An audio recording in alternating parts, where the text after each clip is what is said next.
అందరికీ నమస్కారం.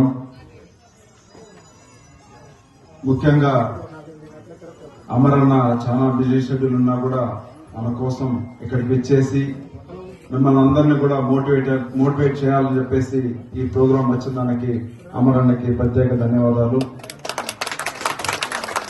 అమరన్న గురించి చెప్పాలంటే నేను మొట్టమొదటిగా అమరావతికి వెళ్ళాను పర్సనల్ విషయంగా కలవడానికి. ఒక తెల్ల జబ్బా వేసుకొని బిజీగా ఒక అతను తిరుగుతున్నాడు ఇక్కడ అక్కడికి. నాకు అర్థం కాదు. నేను మా తమ్ముడు వెళ్ళాను. మా తమ్ముడిని అడిగాను, నేను ఎందుకంటే పాలిటిక్స్ నాకు రాదు కదా, నేను 24 అవర్స్ థియేటర్లో ఉంటాను, బిజీగా ఉంటాను, బయట చూడటమే చాలా తక్కువ. ఎప్పుడు చూసినా ఈ వీర్యకణాలు ఎక్కువ కలిపి పిండం రెడీ చేసి వాళ్ళ గర్భసంచలో పెట్టేదంటానే ఉంటాను 24 అవర్స్. ఎలాగైనా వీళ్ళు ప్రెగ్నెంట్ అయిపోవాలి. వాళ్ళ దగ్గరికి వచ్చి, సార్ ఈసారి ప్రెగ్నెంట్ కాలేదంటే మా హస్బెండ్ రెడీగా వాళ్ళ అక్క కూతుర్ని పెళ్లి చేసుకోవడానికి రెడీగా ఉన్నాడు, నువ్వు ఎలాగైనా నన్ను ఈసారి ట్రీట్మెంట్ ఇచ్చి ప్రెగ్నెంట్ చేశానని చెప్పేసి ఉంటారు. కొంతమంది నేను ప్రెగ్నెంట్ కాలేదంటే ఇక్కడ నుంచి దూకేస్తానంటారు. ఇలా చాలా మంది, కొంతమంది యాక్సిడెంట్ లో పిల్లలు చనిపోయి ఉంటారు, నాకు అబ్బాయే కావాలని వస్తారు. ఇలా చాలా మంది ఉన్నప్పుడు వాళ్ళని విని అందులో డీప్ గా నిమగ్నం అయిపోతాం. అలా ఉండేవాడు. నేను అమరావతికి అన్న దగ్గర అపాయింట్మెంట్ తీసుకొని వెళ్ళినప్పుడు చాలా బిజీగా ఒక బ్రహ్మాండంగా వేసుకొని తల మెరుస్తుంది. ఇట్లా వస్తున్నాడు, ఇట్లా పోతున్నాడు, ఇట్లా తిరుగుతున్నారు, ఇటు సైడ్ ఒక 10 మంది కూర్చున్నారు, ఇక్కడ మాట్లాడుతారు, అక్కడ మాట్లాడుతారు. నాకేం అర్థం కాదు. నేను ఎప్పుడు చూడలేదు అది. మా తమ్ముడిని అడిగినా, ఎవరు అమరన్న అంటే తనే అన్నాడు.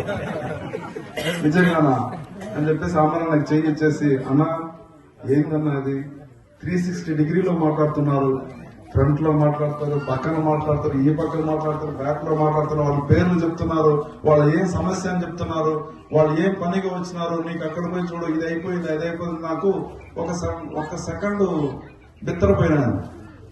ఇలా ఉంటుందా పాలిటిక్స్ అంటే, ఇలా ఉంటుందా అని చెప్పేసి ఆశ్చర్యంగా చూసాం. దాని తర్వాత అమరాన్ని కలిసిన తర్వాత ప్రతి రోజు ఇట్లనే ఉంటుంది, ఈవెన్ సండే కూడా ఇట్లా ఉంటుంది అన్నారు.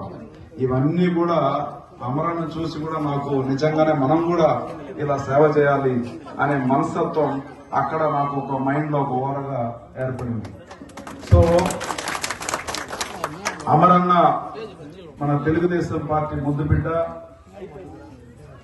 ఆయనకి పెద్ద పెద్ద పదవులు చంద్రబాబు నాయుడు గారు ఇచ్చారు. అయ్యా మీ డబ్బులు మాకొద్దు, మాకేమొద్దు, మా పిల్లలకి మాత్రం జాబ్లు ఇవ్వండి. బీటెక్ చేసుకుని షేర్ ఆటో తొలుతున్నాడు, బీటెక్ చేసుకుని ఫోటో స్టూడియో పెట్టుకున్నాడు, మాకు ఏం మీ దగ్గర నుంచి మేము ఆశించడం లేదు, మాకు కావాల్సింది మా పిల్లలకి జాబ్స్ అన్నారు. ఇది నాకు చాలా బాధేసింది. ఎందుకంటే ఇది మోస్ట్లీ రూరల్ ఏరియా, ఇక్కడ పెద్దగా డెవలప్మెంట్ అయితే లేదు.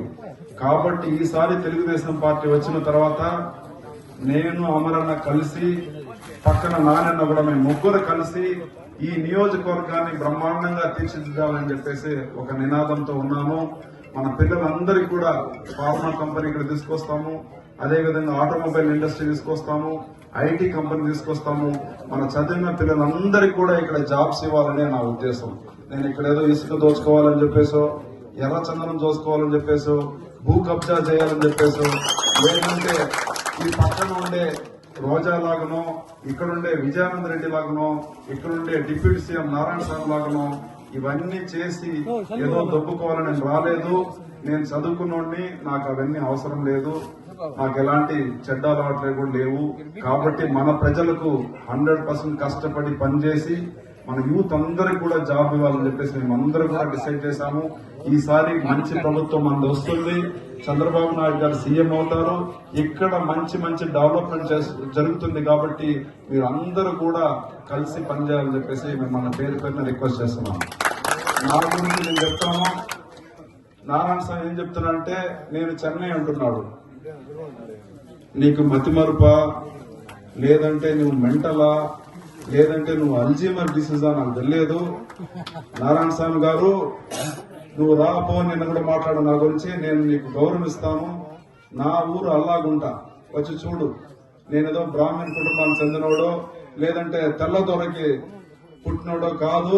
మా నాయన జ్ఞాన ప్రకాశం, కట్టెల వ్యాపారం చేస్తున్నాడు. వీళ్ళందరికీ కూడా తెలుసు. వాళ్ళ కొడుకు నేను మళ్ళా తెలుసుకోను. నువ్వేం చెప్తున్నావంటే అతను క్రిస్టియను అంటే నేనేమన్నా అమెరికా నుంచి వచ్చినా తెల్లదొరడా? ఏమైనా గలీజ్గా ఏమైనా బుద్ధి ఉండాలి, కొద్దిగా మాట్లాడడానికి, లేదంటే సిగ్గు ఉండాలి. ఈ ఊర్లోనే పుట్టి ఇక్కడే చదువుకొని ఎస్వి యూనివర్సిటీలో డిగ్రీ తీసుకొని పిహెచ్డి కర్ణాటక యూనివర్సిటీలో చేసి ఐవీఎఫ్ లో నైపుణ్యం తెచ్చుకొని ఇంతవరకు 70,000 మందికి పిల్లలు పుట్టించున్నాం. అంటే మన జీడి నెల్లూరు 70,000 చిల్లర హౌసెస్ ఉన్నాయి. నేను ఆల్రెడీ 70,000 ఒక నియోజకవర్గాన్ని క్రియేట్ చేస్తున్నాను. నేను ఒక నియోజకవర్గాన్ని నువ్వే వచ్చి ఏం చేస్తున్నావు అంటే అడక్కు తిరిగి ఎవరి దగ్గర అంటే నువ్వు రాజమన్నారెడ్డి దగ్గర అడక్కుతున్నావు, చెంగారెడ్డి దగ్గర అడక్కుతున్నావు. నేను అలాంటి బతుకను ఒకే రోజు కూడా బతుకను. నేను ఎప్పుడు బతికినా ఒక రోజు బతికినా రోషంగా బతుకుతానని చెప్పేసి ఈ మీడియా ముందు నారాయణ హెచ్చరిస్తున్నాను. కాబట్టి మర్యాదగా ఉండు, నోటు అదుపులో పెట్టుకొని మాట్లాడు. నేను ఒక చదువుకునే వ్యక్తిని, నీలాంటి బ్రోకర్ పని చేయడానికి నేను రాలేదు. ఈ నియోజకవర్గాన్ని డెవలప్ చేయడానికి నేను వచ్చినాను. చంద్రబాబు నాయుడు నన్ను పిలిస్తే ఆయన ఆశయాలు ఆయన స్టేట్ లెవెల్లో డెవలప్మెంట్ చేస్తే నేను జీడీ లెవెల్లో ఈ నియోజకవర్గంలో డెవలప్ చేయాలని చంద్రబాబు నాయుడు గారికి కూడా ఉండి పనిచేయాలని వచ్చినాను. కానీ నీలాగా కాదు. ఈ రోజు నేను వద్దనుకుంటే కూడా ఒక మాన దగ్గర కూర్చుంటే కూడా నాకు 300 పేషెంట్లు వస్తారు. నీ వల్ల అవుతుందా?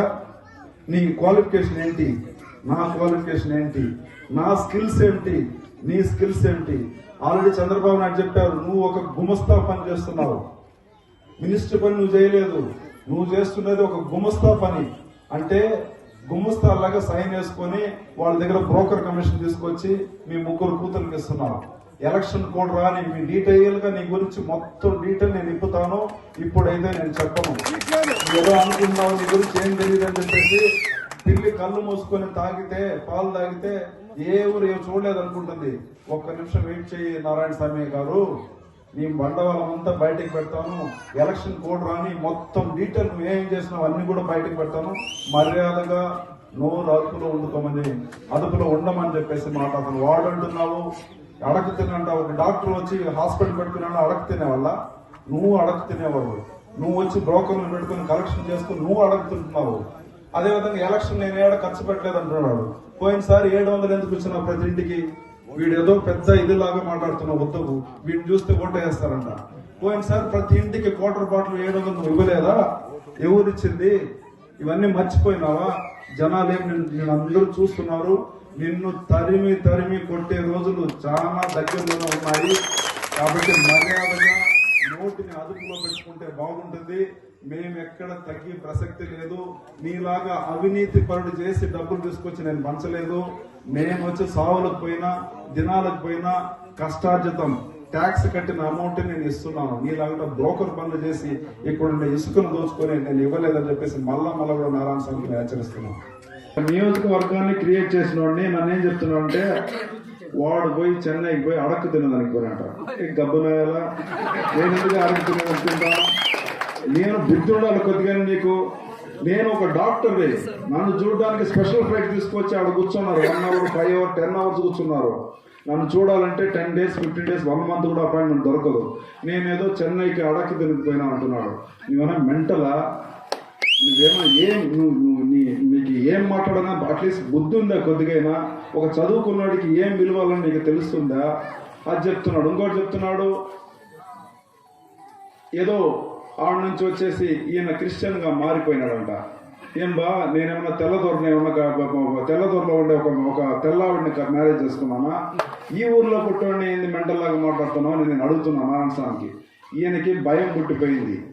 వీడు ఒక యూస్లెస్ ఫెలో, దేనికి పనికిరాడు. చాలా కష్టం. చంద్రబాబు నాయుడు గారిని మనం కాపాడుకోవాలి. ఇదే లాస్ట్ ట్రైన్ టికెట్ పెట్టుకుని ఉన్నాము. ఈ ట్రైన్ లో కూడా ఎక్కలేదంటే ప్లాట్ఫామ్ లో మన బతుకులు కూడా ప్లాట్ఫామ్ లో ఎట్లా ఉంటాయి? ప్లాట్ఫామ్ లో ఉండాల్సింది. కాబట్టి మీరు డెవలప్మెంట్ ఈసారి కోరుకోవాలని చెప్పేసి మేము అందరం అడుగుతున్నాం.